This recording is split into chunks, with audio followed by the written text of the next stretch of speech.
अस्सलाम वालेकुम नाज़रीन, आप देख रहे हैं बैठक गर्दी। मैं हूं आपका मेज़बान मोहम्मद अली खान। नाज़रीन, जैसे जैसे सर्दी बढ़ रही है, पाकिस्तान और इंडिया के ताल्लुकात में एक दफ़ा फिर गर्मा गर्मी में इजाफा हो रहा है। बयानबाजी चल रही है। कहीं मोदी जी की ख्वाहिश है कि पाकिस्तान में वेनेज़ुएला जैसा ऑपरेशन किया जाए, जिसके अंदर किसी को घसीटा जाए, किसी को अपने साथ ले जाया जाए। वहीं पाकिस्तान ने भी कह दिया है कि जो शौक़ पूरा करना है करके देख लो, हम तैयार हैं। दोनों मुल्कों के जो आवाम हैं वो चाहते हैं कि आपस में अमन हो, दोस्ती हो, ताल्लुकात को फ़रोग मिले, तिजारत हो, ताकि दोनों मुल्क तरक्की कर सकें। लेकिन कुछ ऐसे हैं जो बस बैठ के कहानियाँ फेंकते हैं, नफ़रतें बेचते हैं। पिछले दिनों एक वीडियो मेरी नज़र से गुजरी और उस वीडियो का जो मरकज़ी किरदार था वो अमिताभ बच्चन के शो में बैठा उनको बता रहा था कि जंग में क्या होता है। वो वाक़यात ऐसे थे कि मेरा दिल किया कि काश वो शख्स मेरे सामने बैठा होता और मैं उससे पूछता कि जंग क्या होती है। मेरी और आपकी खुशकिस्मती ये है कि मेरे प्रोग्राम में आज वही भारतीय फ़ौजी मौजूद है जिसका ये कहना है कि उसने बहुत सी जंगें लड़ी हैं, बहुत से मिशन सरअंजाम दिए हैं और ऐसी ऐसी जुर्रत के मुजाहरे किए हैं जो अकल को दंग कर देती है। योगेंद्र यादव मेरे साथ मौजूद हैं, उनसे बात करते हैं। योगेंद्र जी, वेलकम टू बैठक करती। हाय, माई सेल्फ योगेंद्र यादव, और बहुत शुक्रिया आपने अपने शो में मुझे बुलाया है। मैं अपने जो मिशन थे या जो मैंने जंगें लड़ी हैं, मैं उन सब की कथा आपको आज बैठक गर्दी में सुनाऊंगा। योगेंद्र जी, आपकी आमद का शुक्रिया। और देखें, सबसे पहले मैं एक चीज़ क्लियर कर देना चाहता हूँ कि फ़ौजी भारत का हो या पाकिस्तान का हो, वो चूँकि अपने वतन के लिए लड़ता है तो वो एक ख़ास मकाम रखता है। तो आप एक अच्छे इंसान हैं। मैं भी यही कहता हूँ कि सेना चाहे जिस भी देश की हो, सीमा के इस पार हो या सीमा के उस पार हो, बस फर्क सिर्फ ये है, आप वाली सेना बहादुर है। योगेंद्र जी, पॉइंट यही है। लेकिन आप अमिताभ बच्चन जी के शो पे बैठे हुए उस दिन क्या गप्पे हाँक रहे थे कि ये हो गया, वो हो गया, लोग हंस रहे थे आप पे। अमिताभ पता नहीं क्यों चुप करके बैठे हुए थे। हालांकि मुझे पढ़े लिखे आदमी लगते हैं, सुलझे हुए आदमी लगते हैं। लगता था कि वो आपको कहीं टोकेंगे, कहेंगे भाई ये मुमकिन नहीं है। जिन लोगों ने वो वीडियो नहीं देखी हुई, क्या आप वो वाकया ज़रा दोबारा से सुना सकते हैं? हाँ ज़रूर, मैं आपको वो वाकया सुना सकता हूँ जो मैंने जंग के महाज पे लड़ा और जो मैंने एक्सपीरियंस किया, जो मेरे तजर्बात थे। तो सबसे पहले तो ये केबीसी में जब मैं गया तो मैं तो कंफ्यूज था, क्योंकि ज़िंदगी में मैंने पहली बार अमित जी को इतने करीब से देखा, और वो काफ़ी लंबे हैं। बल्कि अमित जी और आप एक ही साइज के हैं, दोनों का कद एक जैसा लग रहा है। चलिए, मान लिया मेरा और अमिताभ जी का कद एक तरह का है या मिलता जुलता है, लेकिन ये बताइए कि इतनी बड़ी बड़ी गप्पे हाँकने की क्या जरूरत थी? अरे, जब 6-7 करोड़ आपके सामने पड़ा हो तो चूहा भी जो है वो शेर बनता है। और मैं तो काफी हैरान था और मैं कंफ्यूज भी था, क्योंकि एक तो मैंने आपको बता दिया कि मैंने पहली बार अमित जी को इतने करीब से देखा। जहां तक आप बात कर रहे हैं, जो मेरी जंग के वाकयात हैं, जो मेरी जंग की कथाएं हैं, वो बिल्कुल सही है, वो सच है। मैंने बहुत सारे ऑपरेशन किए, मैं बहुत सारे जंगें लड़ी हैं, मैंने बहुत सारे मेडल लिए हैं, मैंने बहुत सारे मुकाबले किए हैं। सही है। मैं चाहूँगा कि आप कोई वाकया हमारे सामने बयान करें, बल्कि वही वाकया बयान कीजिए जो आप अमिताभ जी को सुना रहे थे। हाँ, बहुत सारी स्टोरी है, लेकिन उसमें से मैं आपको ये वाली सुना देता हूँ। मुझे याद पड़ता है कि मेरी ड्यूटी लग गई थी वहाँ पे एक जंग के माहौल में। तो एक 19 साल का, मेरी 19 साल एज थी। अच्छा, मैं पहले भी ऐसे ही दिखता था, 19 साल की एज में भी मैं ऐसे ही दिखता था। तो हम ड्यूटी दे रहे थे, हमारे साथी आपस में हम सारे बैठे हुए थे। मौसम बड़ा अच्छा था और ठंडी ठंडी हवा चल रही थी।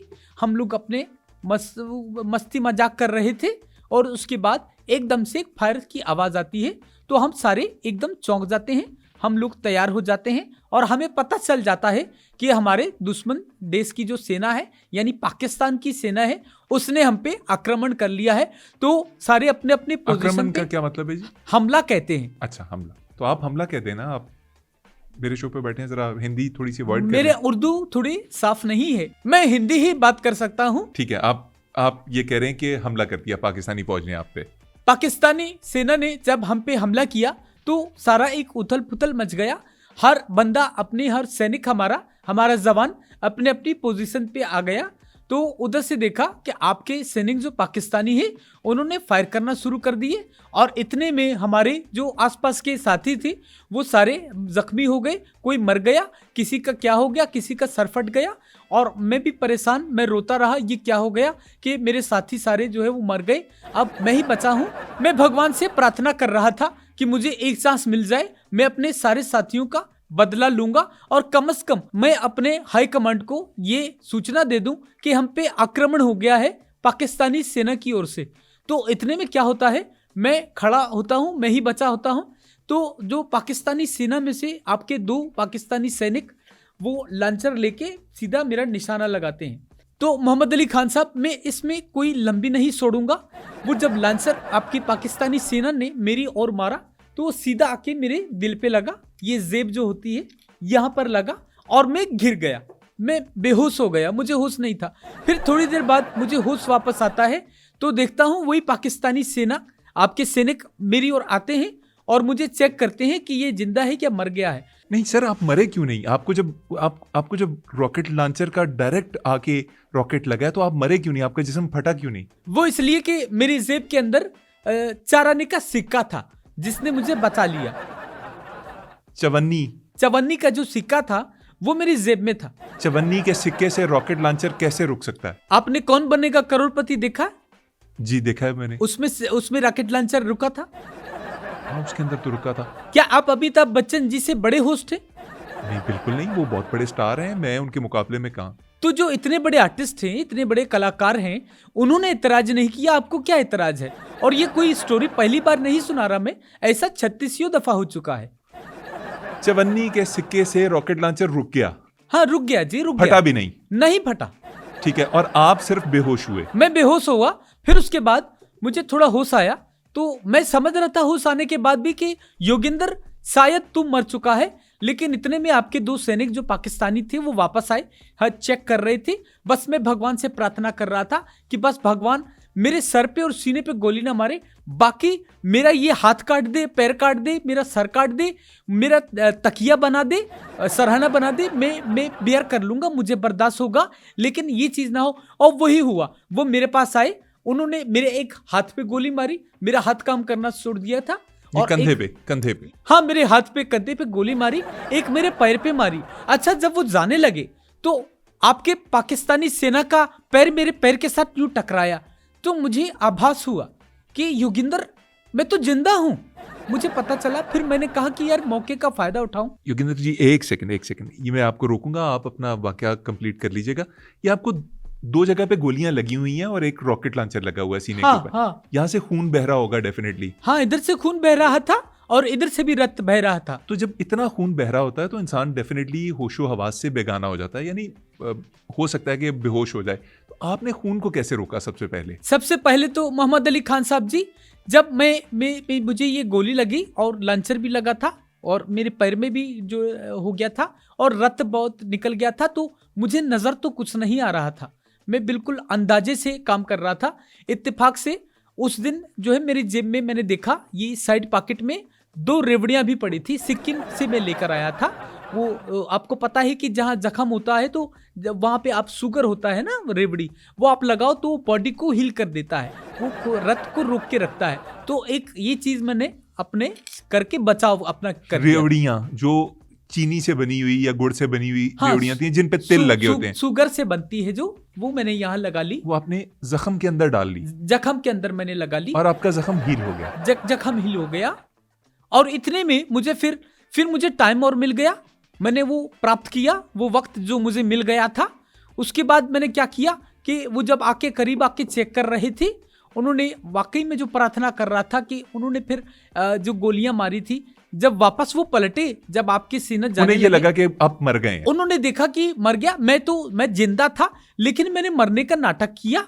उसके बाद जब वो वापस जाने लगे तो फिर मैंने देखा ये मौका अच्छा है योगेंद्र, लेकिन चूकना नहीं। मैंने अपना AK-47 से यूं हाथ से उठाया लेकिन उठ नहीं रहा था, मेरा ये हाथ काम करना छोड़ गया क्योंकि आप जख्मी थे। वो हील तो हो गया आपका जख्म, लेकिन हाँ, नीचे से रगें कुछ ऐसी दब गई। हाँ, फिर वही AK-47 मैंने यूं उठाया, उसको एक हाथ से मैंने चैम्बर खींचा। एक सेकंड, योगिंदर जी, अभी आपने बोला कि आपका ये हाथ काम नहीं कर रहा था, तो इसी हाथ से आपने गन उठा भी ली, उसका चैम्बर भी चढ़ा लिया, ये कैसे? अमित जी का केबीसी आपने देखा था? मैंने देखा था। जब उसमें ये हो रहा है तो यहाँ पे आप क्यों नहीं मान रहे? जब मैंने यूं चैम्बर खींचा, फिर मैंने इस हाथ में दे दिया, मैंने आपकी पाकिस्तानी जो सेना है उसकी ओर फायर चलाया, वो मिस हो गया। वो जो 2 फौजी थे उनके ऊपर आपने फायरिंग की और वो मिस हो गई? हाँ, मिस हो गया। तो फिर उनमें से दोनों ने जो है वो पलट के पीछे देखा, तो मैंने यूं फेंक के, यूं मरने का मैं नाटक कर रहा था, तो वो दोनों एक दूसरे से बात कर रहे थे कि फैजान, अकरम, लगता है कि इन सैनिक में से भारतीयों के कोई जिंदा है। 2 फौजी थे ना? हाँ, तो दो- एक फौजी दो सैनिक दूसरे थे। को अगर बोलेगा तो फैजान अकरम क्यों बोलेगा भाई? ये 2 अलग नाम है। एक बंदा दूसरे फौजी को 2 नामों से क्यों पुकारेगा? देखिए, मैंने आपको कहा कि मेरा रक्त बहुत निकल गया था, मुझे नजर आना भी बंद हो गया था, तो अंदाजे के मुताबिक हो सकता है कि तीसरा मुझे नजर ना आ रहा हो। मेक सेंस, ये समझ आ रही है बात आपकी। ओके। इसके बाद मैंने मौका देखा, वो आपस में बातचीत कर रहे थे और मैं ये बताने के लिए अपने कमांड, हाई कमांड को ये उत्तेजित हो रहा था कि कैसे कैसे करके मैं अपने हाई कमांड को खबर दे दूं हम पे आक्रमण हो गया है। फिर मोहम्मद अली खान साहब, मैंने मौका पाते ही, वो जब सैनिक आपके 2 पाकिस्तानी बातों में लगे हुए थे, मैंने मौका देख के अपने जो मेरा सैनिक हमारा साथी था, बेचारा मर गया था, मैंने उसका हैंड ग्रेनेड निकाल के मैंने पिन खींचा और फेंक दिया पाकिस्तानियों नहीं, पे? फेंका नहीं, मैंने उसको खाना शुरू कर दिया, क्योंकि वो देखा बाद में वो माल्टा था, मौसम्बी जिसे कहते हैं, वो था। फिर जैसे तैसे करके वो मैंने फेंक दिया, फिर मैं रिंगता हुआ क्रॉल करके, जैसे कि ऐसे क्रॉल करके वो लोग अपने बातों में लगे आपको हुए। नजर नहीं आ रहा? अभी तक कुछ भी नजर नहीं आ हाँ, रहा? मैंने उनसे विनती की थी, मैंने उनको कहा मैं क्रॉल कर रहा हूं, मुझे नहीं देखो। फैजान और अकमल या फैजान और अकरम को मैंने कहा कि मैं क्रॉल कर रहा आंखें हूं, बंद कर लो तुम। आंखें बंद कर लो, मुझे नहीं देखो, यूं समझो कि मैं यहां पे हुई ही नहीं।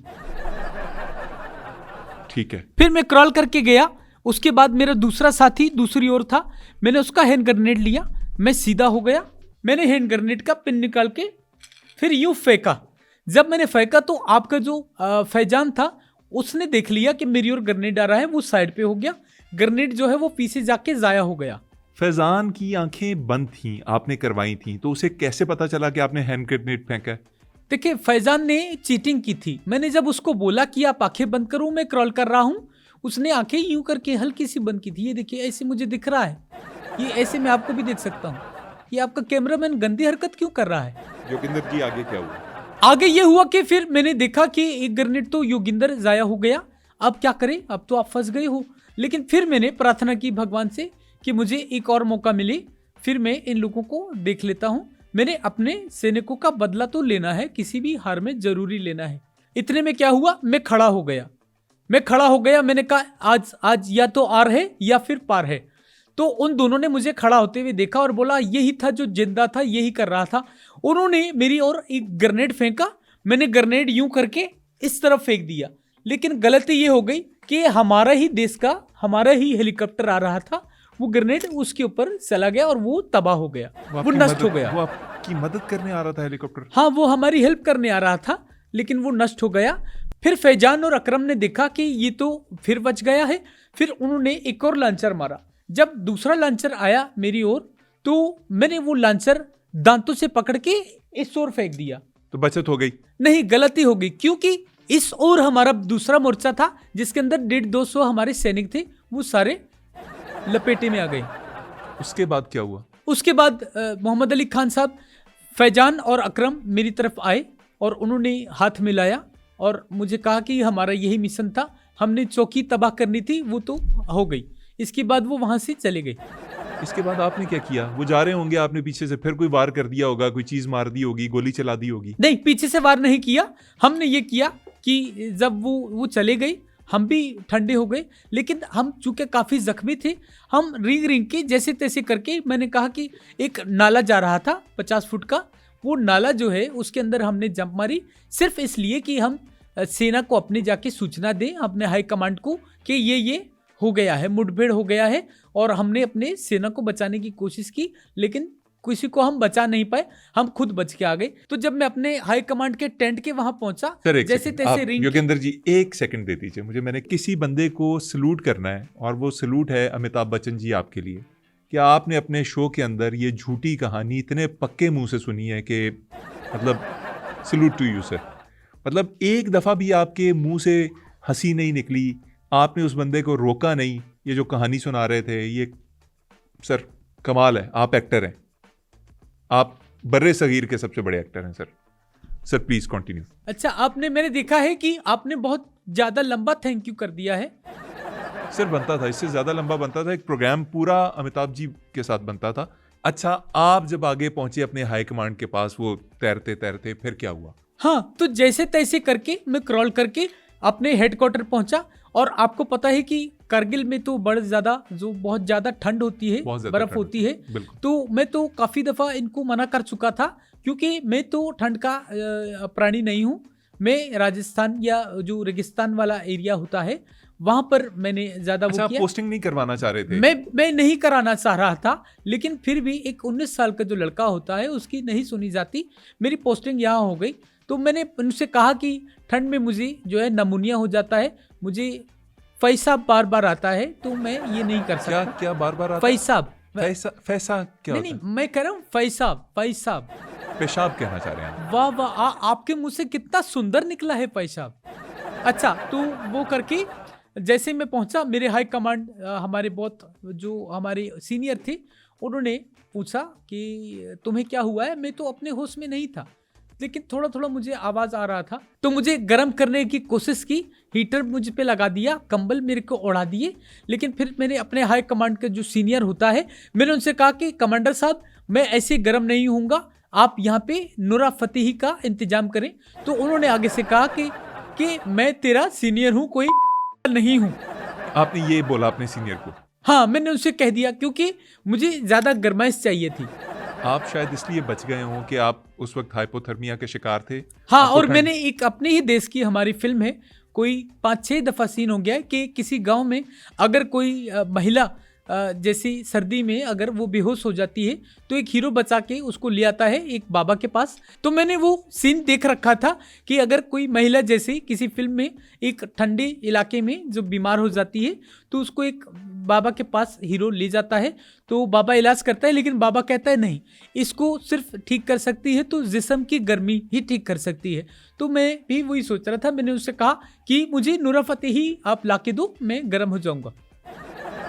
अच्छा योगेंद्र जी, आपने तो चुप नहीं करना, मैं आगे बढ़ता हूँ। आपकी रिपोर्ट मेरे सामने है। हाँ, रिपोर्ट मेरी जो है वो अक्सर लीक हो जाती है। जैसे ये रिपोर्ट आपके पास लीक हो गई होगी, हो सकता है, जाहिर है कि दुश्मन सेना ने ये आपको रिपोर्ट दी होगी।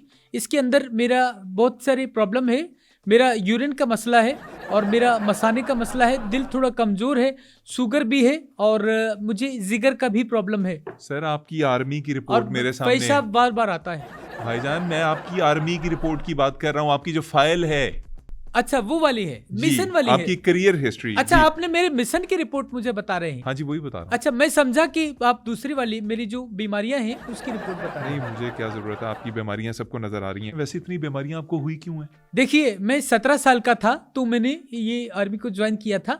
17 साल से आज मुझे 30 साल हो गए हैं, और 30 सालों में मैंने सिर्फ दाल ही खाई है। और मैं नहीं, बल्कि हमारे जितने सैनिक हैं उन्होंने दाल खाई है, क्योंकि थोड़ा राशन का प्रॉब्लम होता है। भारत की फौज में आप लोगों को सिर्फ दाल मिलती है? आपने कल भी दाल खाई थी? सिर्फ कल नहीं खाई, पिछले 30 साल से हम यही खा रहे हैं, क्योंकि जो बड़ा राशन होता है वो दूसरे हमारे वो खा जाते हैं। आप कोई और सब्जी वगैरह, कोई गोश्त वगैरह नहीं खाते? ये सब्जी क्या होती है, मुझे तो इसका पता नहीं है। सब्जी, वेजिटेबल्स, ये जो हम खाते हैं रोजमर्रा में। नहीं, ऐसा मुझे कुछ नहीं पता है। मेरे से आप दाल का पूछ सकते हो। मलका मसूर की दाल होती है, चने की दाल होती है, अरहर की दाल होती है, और इसके अलावा लोबिया होता है, काला लोबिया होता है, लाल लोबिया होता है।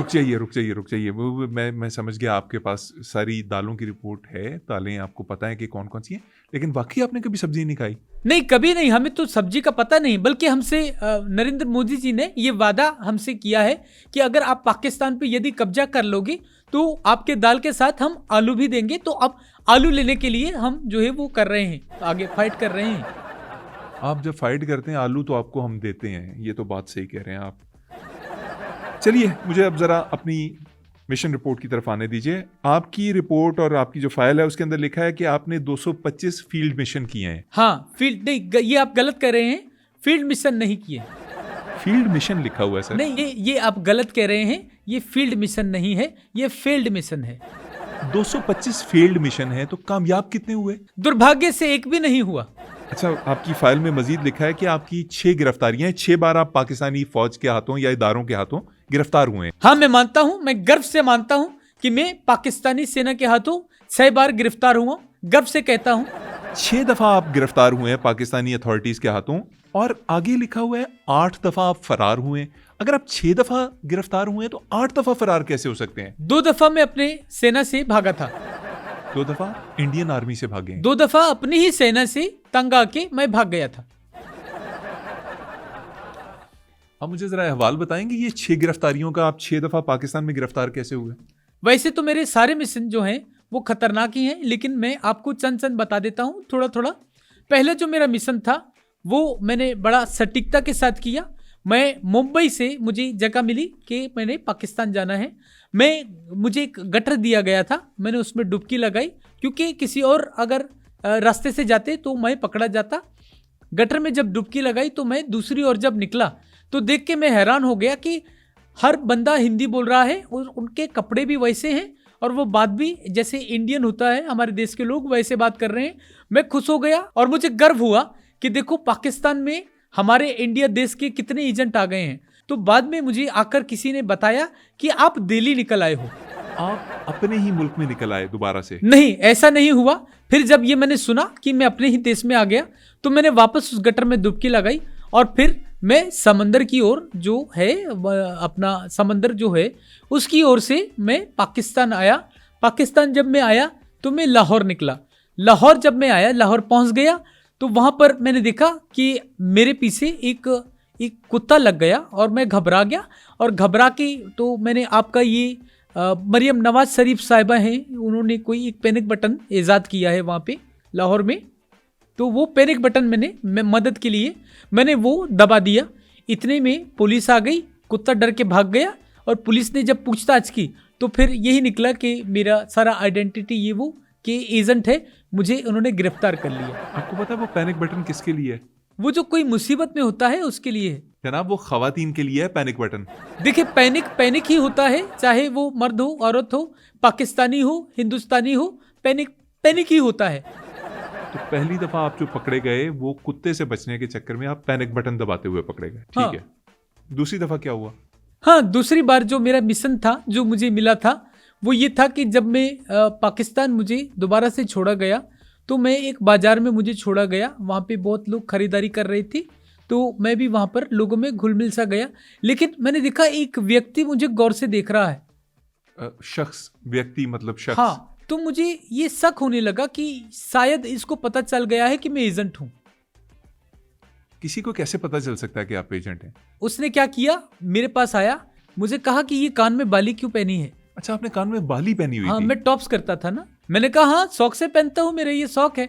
तो बोलता है नहीं, चलो आओ मेरे साथ। मेरा हाथ पकड़ के वो ले गया। अब अंदर से मैं घबरा रहा था, मुझे ये भी हो रहा था कि यार मैं पकड़ा गया, शायद इसको शक हो गया है। तो एक जगह में छोटे होके एक मोहल्ला था, कच्चा मोहल्ला था, उसके अंदर वो ले गए, एक घर के अंदर, और मुझे उसने सामने बिठाया और कहा, बोलता है कहाँ से हो। मुझे शक हो गया कि इसको शक हो गया है। आपको शक हो गया कि उसको शक हो गया है? उसको शक हो गया है। तो उसने मुझसे पूछा कि कहाँ से हो। मैंने कहा मैं यहीं पाकिस्तान लाहौर से हूँ। तो कहता है कि तेरी ना तो लहजा मिल रहा है और ये बाली जो है ये तो हिंदू पहनता है, तुम हिंदू हो? मैंने कहा नहीं। तो उसने कहा मैं भी हिंदू हूँ, देखो मेरे यहाँ सेद हुआ है, मैं भी पहनता था और मैं एजेंट हूँ। तो उसने अपना सारा वो दिखाया। फिर मुझे तसल्ली हुई, मुझे सुकून मिला कि चलो एक एजेंट मेरा जो है वो मेरे आपको देश एक का और इंडियन एजेंट मिल गया वहाँ पे। फिर मैं खुल गया उसके आगे। मैंने कहा हाँ, मेरा नाम योगेंद्र यादव है, मैं यहाँ पे एजेंट होके आया हूँ। उसके बाद जब मैंने आइडेंटिटी रिवील की, बाहर देखा रेड पड़ गई थी, उसने मैसेज दे दिया था वो ISI का एजेंट था। वहां से गिरफ्तार फिर हुआ मैं, फिर उसी जगह मुझे जाके कैद कर दिया। नहीं, आप अगर एजेंट बन के आते हैं तो आप इतनी जल्दी खुल क्यों जाते हैं लोगों के ऊपर? मतलब मैं आपको ट्रेनिंग नहीं दे रहा एजेंट बनने की, स्पाई मास्टर नहीं हूं मैं कोई, लेकिन आप मतलब एक बंदे ने आपको बाजू से पकड़ा, उसने कहा बाली क्यों पहनी हुई? पहले तो बाली पहन के आनी नहीं चाहिए थी आपको। अगर आप बाली पहन के आ ही गए थे तो फिर आपको थोड़ा सा तो कोई और कवर अप उस बाली मैं इसलिए पहन कर आया था कि मेरे यहाँ पे आइडेंटिटी रिवील ना हो, मतलब लोग मुझे समझे बाली सागू आया है। योगेंद्र जी, गिरफ्तार तो आप होते रहते हैं, कोई और ऐसा गिरफ्तारी का वाकया सुनाइए जिसके अंदर आपने कोई खतरनाक किस्म का काम किया हो। अभी तो आप कुछ कर ही नहीं पा रहे, मतलब कभी आप एक बंदे के हाथों पकड़े जाते हैं जो आपको कहता है कि मैं हिंदू हूँ, आप कहते हैं मैं भी हिंदू हूँ, मैं एजेंट हूँ, वो कहता है मैं भी एजेंट हूँ। आप देखिए, एजेंट का काम जो करना है ये बहुत मुश्किल काम है, ये आसान नहीं। जहाँ तक आपने मेरा एक और मिशन का पूछा, मिशन मैंने बहुत सारे किए हैं। अभी रिसेंटली मैंने एक मिशन किया था, मुझे याद पड़ता है, आपके देश का कोई हाई प्रोफाइल एक आदमी था, व्यक्ति था, उसको हमने टारगेट करना था। तो जब मुझे ये टास्क मिला, मैं 1 किलोमीटर दूर था, स्नाइपर शॉट से उसको हिट करना टारगेट आपने मारना था उसको जान से? हाँ, उसको खत्म करना था। और हमने जब एक रणनीति बनाई, हमने उसमें देखा तो 1 किलोमीटर से वो काफी दूर लग रहे थे। व्यू फाइंडर में देख रहे थे। आपको कैसे पता? आप भी ISI के हैं? नहीं, मैंने फिल्मों में देखा है ना कि वो जो किलर्स होते हैं वो दूर से व्यू फाइंडर से देख के स्नाइपर का शॉट लेते हैं। हाँ, तो मुझे वो बहुत मुश्किल होता है। वो मैं देख रहा था कि मेरा जो टारगेट था मोहम्मद अली खान साहब, वो जब मैंने सेट किया और हवा भी तेज चल रही थी, व्यू फाइंडर में देखा मेरा टारगेट थोड़ा सा मुझे 1 किलोमीटर की जो फासला था उससे दूर है।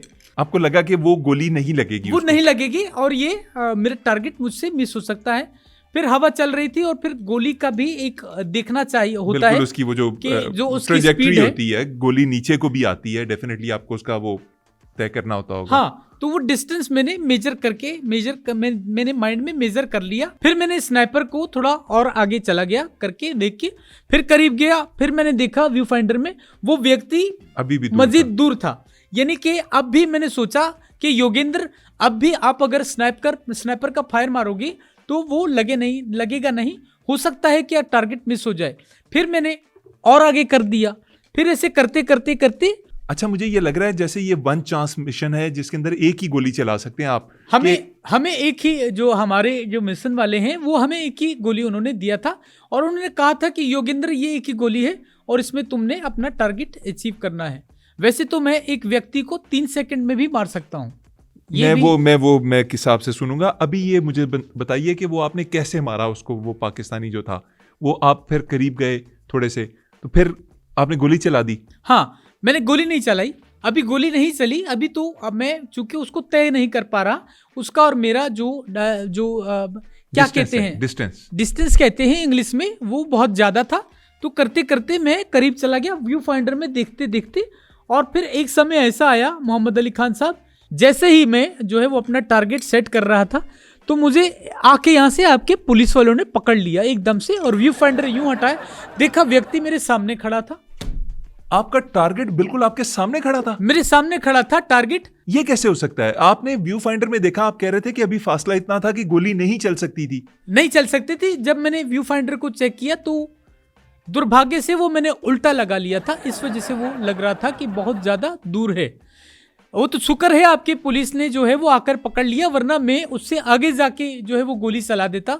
टारगेट तो वैसे ही मिस होना था। आपने वो जो उसकी खुर्दबीन वाली साइड होती है, मतलब जब उसको उल्टा कर देते हैं तो चीजें छोटी नजर आने लग जाती हैं। छोटी नजर आती है। आप 1 किलोमीटर से चलते चलते पैदल उस बंदे के स्टेज पे पहुंच गए। स्टेज तक मैं पहुंच गया था।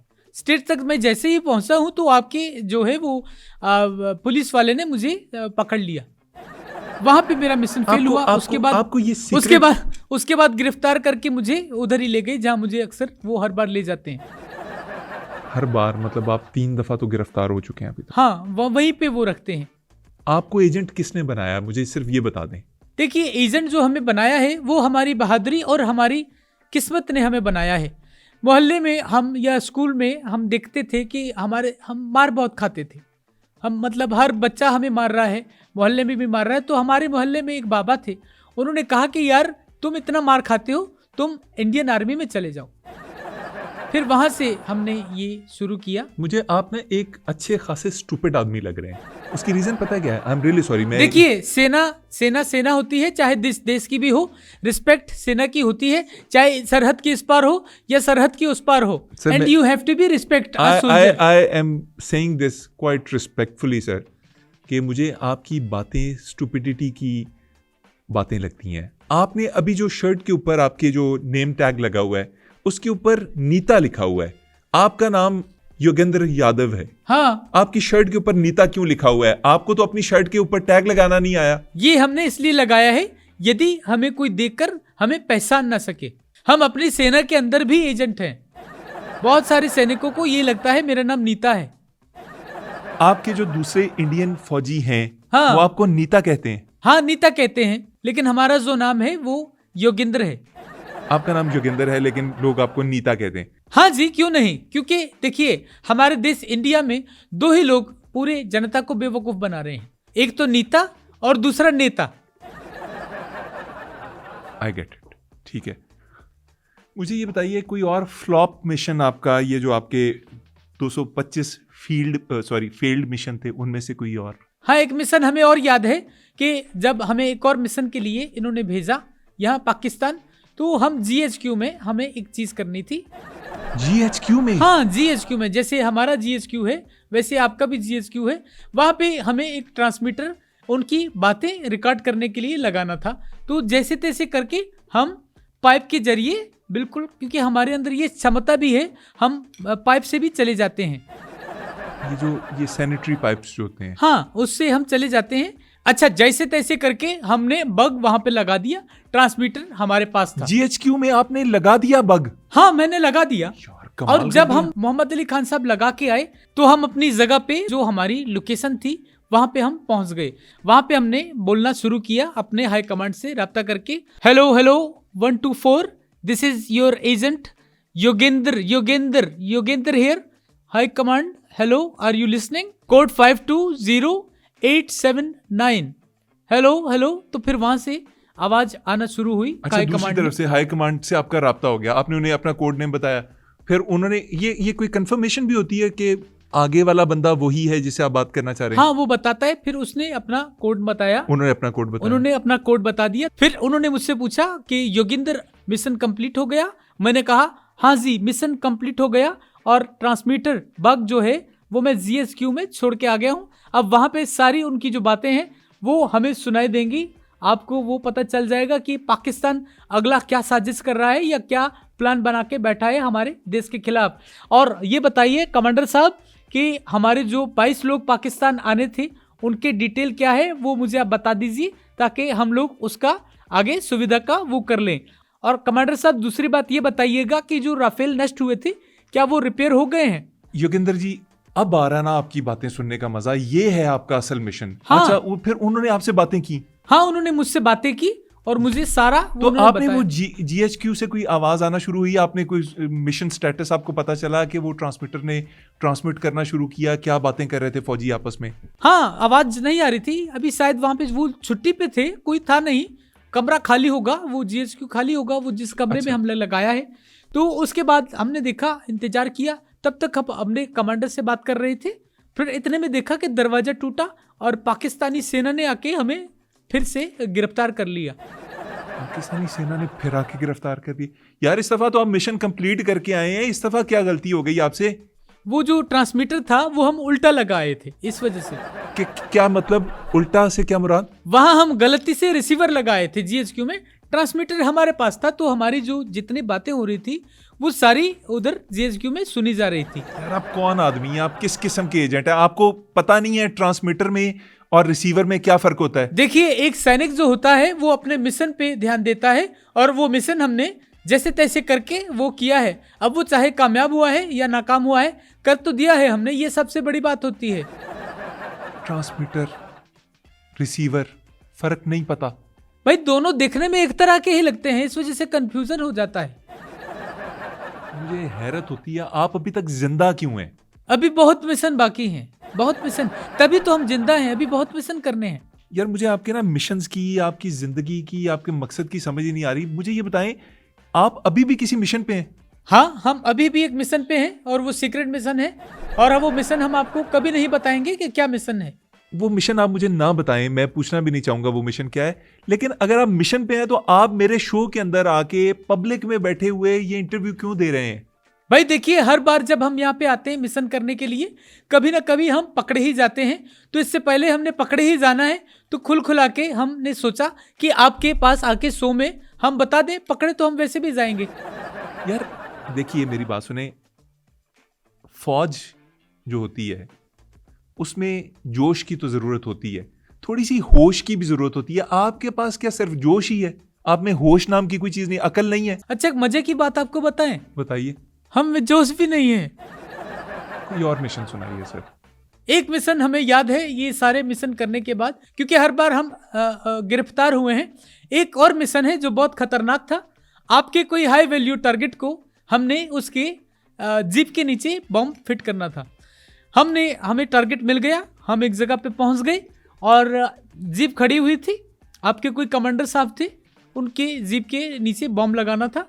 हमने जैसे तैसे करके बॉम्ब लगा दिया।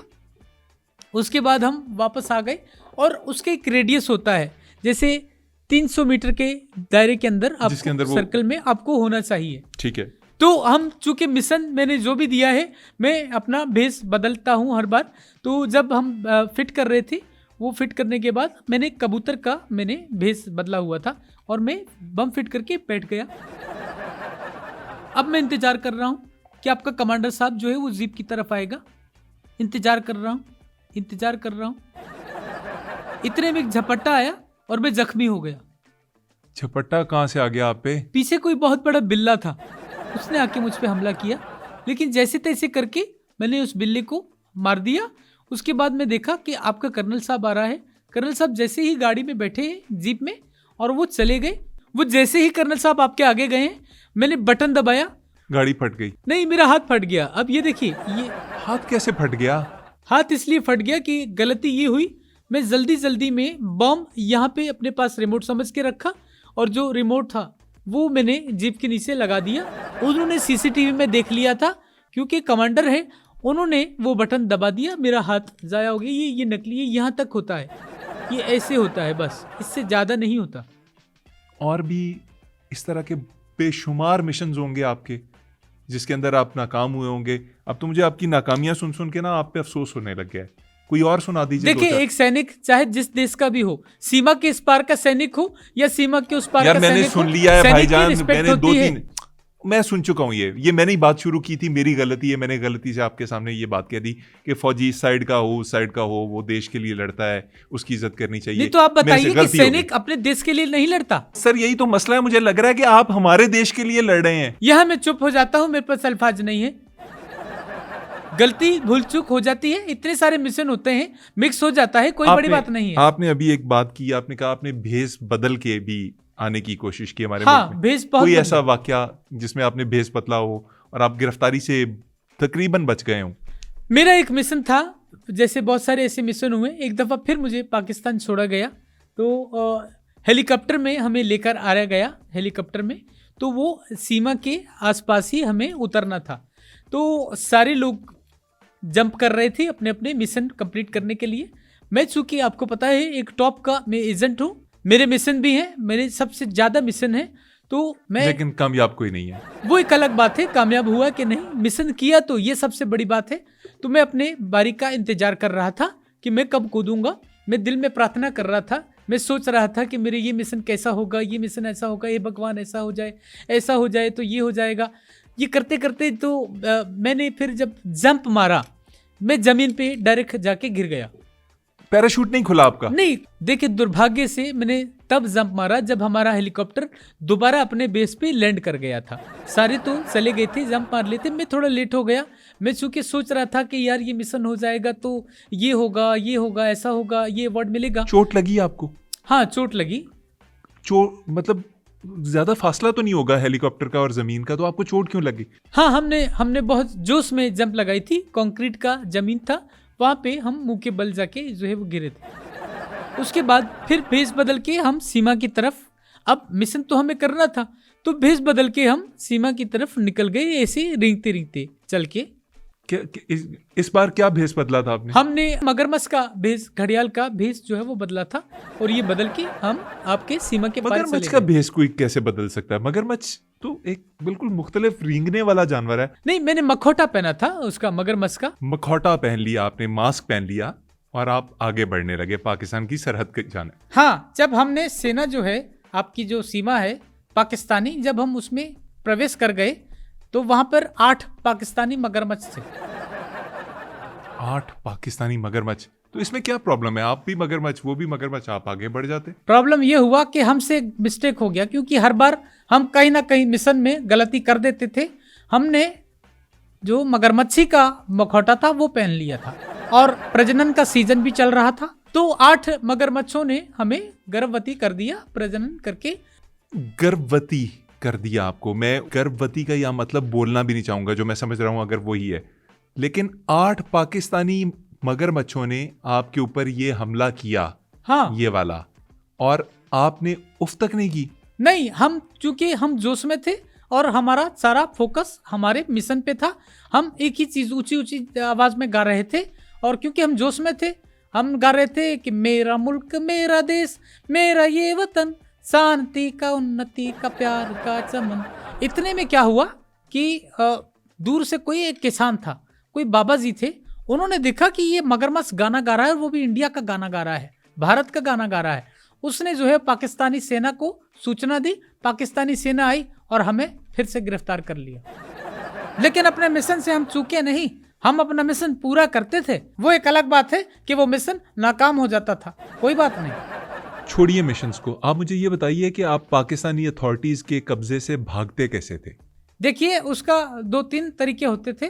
जैसे हम एक 3-4 साल हमने कोशिश की कि यार हम जो है वो इधर से निकलेंगे। अच्छा, हमने क्या किया कि 3 साल में हमने अपने केस बढ़ा लिए, यानी कि केश हमारे 60 फुट लंबे हो गए। बाल 60 फुट लंबे? 60 फुट लंबे हो गए थे, और हमने उसको लपेट लिया। तो साथ में हमारे एक और फौजी था, वो भी कैदी था।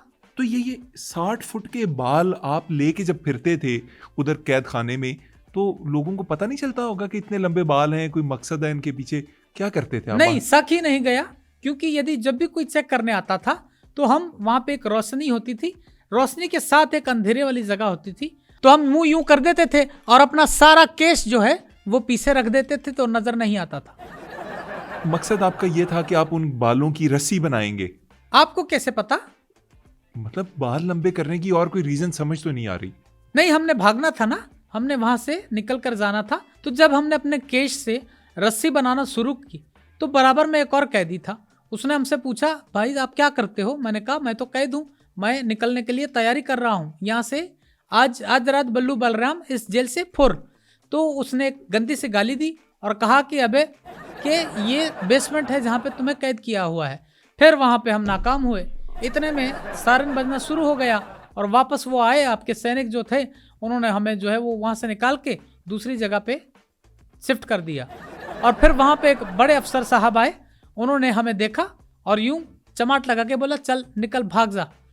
क्यों बोला उन साहब ने, उन जनरल साहब ने या जो भी वो थे, उन्होंने आपको भागने का क्यों बोला? उन्होंने कहा कि चल भाग जा, 3-4 दिन बाद तूने वैसे ही पकड़े जाना है, इस वजह से उन्होंने कहा। और कहा कि सीधा भागना, पीछे मुड़ के मत देखिए। यार आप क्या आदमी है? मतलब आपने बगैर रेकी किए कि आप कहाँ कैद हैं, आपने 3 साल अपने बाल बढ़ाए, वो तकलीफ बर्दाश्त की, वो गर्दन ऐसे करके। यार मुझे कोफ्त हो रही है अब। आप हमसे ये तो पूछिए कि हमारा सबसे यादगार और अनसक्सेसफुल मिशन कौन सा था? जनाब, आपका सबसे यादगार और अनसक्सेसफुल मिशन कौन सा था? पूछ लिया। मिशन ये था कि मोहम्मद अली खान साहब एक दफ़ा फिर जब हमें पाकिस्तान छोड़ा गया तो हमने एक फाइल जो है वो चुरानी थी। तो हम जान जोखिम में डाल के एक लेज़र वाला जो सिक्योरिटी आपका बैरियर बना होता है, जैसे हरी लाइट होती है, रेड लाइट भी होती है, वो हम जैसे तैसे करके आड़ा तिरछा करके यूं करके हमें वहां शिखर पर अपने पहुंचना था और फाइल ले लेनी थी। वो जो आपका टारगेट पॉइंट था, हाँ, यहाँ पे फाइल थी, उसके बाहर लेजर्स लगी हुई थी पाकिस्तान में। हाँ, पाकिस्तान इतना में। जदीद इतना जदीद सिक्योरिटी सिस्टम पाकिस्तान में किसी जगह पे था? वो चूंकि फाइल बहुत ज्यादा कीमती थी, उसमें पाकिस्तान के सारे राज जो थे वो थे, और ये हमें अपने सेना को जाके देने थे, हाई कमांड को। तो उसके लिए बहरहाल हमने जान जोखिम में डाली, और वो आड़े तिरछे होके आपके रेड लाइट और ग्रीन लाइट को हम पार करते हुए आखिरकार जब वहां पहुंचे तो वो फाइल आगे पड़ी हुई थी? नहीं, नाई की दुकान थी, वो किसी नाई की दुकान का इनॉग्रेशन था। दुकान वो पे डिचक वाली जो इंग्लिश लेजर होती हैं, क्या डिस्को डांसर वाली लेजर होती है, वो थी। यार मुझे ना, मेरी बस हो गई है, प्लीज। मैं अमिताभ बच्चन नहीं हूं, मुझे छोड़ दीजिए। मैं आपसे माफी चाहता हूं, मैंने आपको अपने प्रोग्राम में जहमत दी। प्लीज आपको जरूर कोई और मिशन जाके गिरफ्तार होना होगा, मेरी जान छोड़ दीजिए। देखिए, एक सैनिक होता है, चाहे सरहद के इस पार का हो या सरहद के उस पार का हो, सैनिक होता है, और सैनिक की इज्जत करनी चाहिए। सर, मैं यादव जी, मेहरबानी फरमाइए, ये बात यहीं ख़त्म कर दीजिए। ये फौजी होता है, ये मैंने कह दिया था। मैं इसके अलावा भी एक अच्छा पैगाम दूंगा अगर आप वादा करें कि आइंदा ये बात नहीं करेंगे। मुझे आपसे ये पूछना है कि आपके जो एक्टर्स हैं वो अब आपके फ़ौजियों से ज़्यादा मुंह फट हो रहे हैं। वो पाकिस्तान के बारे में अजीब व गरीब किस्म के दावे कर रहे हैं। एक कहता है कि ऐसी आवाज़ आएगी कि पाकिस्तान तक सुनी जाएगी, दूसरा कहता है कि इस दफ़ा हम बॉर्डर पार नहीं करेंगे, बॉर्डर ही बदल देंगे। ये क्या हो गया है सनी देओल जी को और ये जो आपके वो धवन जी हैं? देखिए, वो अनजान है, उनको हकीकत का पता नहीं है। जैसे वरुण धवन जी ने कहा है कि इस बार हम घुसेंगे नहीं, बल्कि हम बॉर्डर ही चेंज कर देंगे। तो पिछले 78 साल से हम ये कोशिश कर रहे हैं, फौज नाकाम हो गई है, वो नहीं कर पा रही। तो आप किस खेत की मूली हो, आप फिल्मों में भी ठीक लगते हो, डायलॉग मारो और ये करके हंसते रहो, उसमें क्या जाता है, अपनी फिल्में बनाओ। अच्छा, और दूसरी बात यह है कि वरुण धवन जी सबसे पहले अपना आप प्रोड्यूसर चेंज करें। अपने अब्बा की, पिताजी की जो है वो आप फिल्में करते रहते हैं, और सारी फ्लॉप फिल्में आपने दी हैं। बॉर्डर क्या चेंज करेंगे, ये बड़ी बड़ी बातें एक एक्टर के मुंह से जेब नहीं देती। जो एक्टिंग है आप वही कीजिए, और वो भी आपसे ठीक नहीं हो रही। सिर्फ यूं करने से आप हीरो नहीं बन जाते। और सनी देओल जी को क्या पैगाम देंगे? सनी देओल जी मासूम इंसान है, उनको ये टेक्निकलिटी का नहीं पता है कि आप सोचिए कि बगैर तार के अब आप अगर दिल्ली से बैठ के एक आवाज मारोगे तो लाहौर तक कैसे पहुंचेगी, जब तक वहां पे दिल्ली में एक स्पीकर नहीं होगा। सनी देओल जी, जरा अकल को हाथ दीजिए, जरा होश के नाखून लीजिए। माइक अगर वहां पे होगा, इतना लंबा तार हमें लाहौर तक जो है वो स्पीकर ले जाके खड़ा करना पड़ेगा, और वो भी जो पाकिस्तान की सेना है उसकी अनुमति से जाके अगर लगा तो स्पीकर लगेगा। यहाँ से आप आवाज़ दोगे हेलो, तो वहाँ तब जाएगी आवाज़। और दूसरी बात, जहाँ तक आप आवाज़ की बात कर रहे हैं, फिल्मों में ये आपकी बातें ठीक लगती हैं, फिल्मों की हद तक ही ठीक है, लेकिन आप हकीकत में, आपको याद हो कि जब आप यहाँ पे आए थे पाकिस्तान, तो आपके मुंह से चूं भी नहीं निकला था।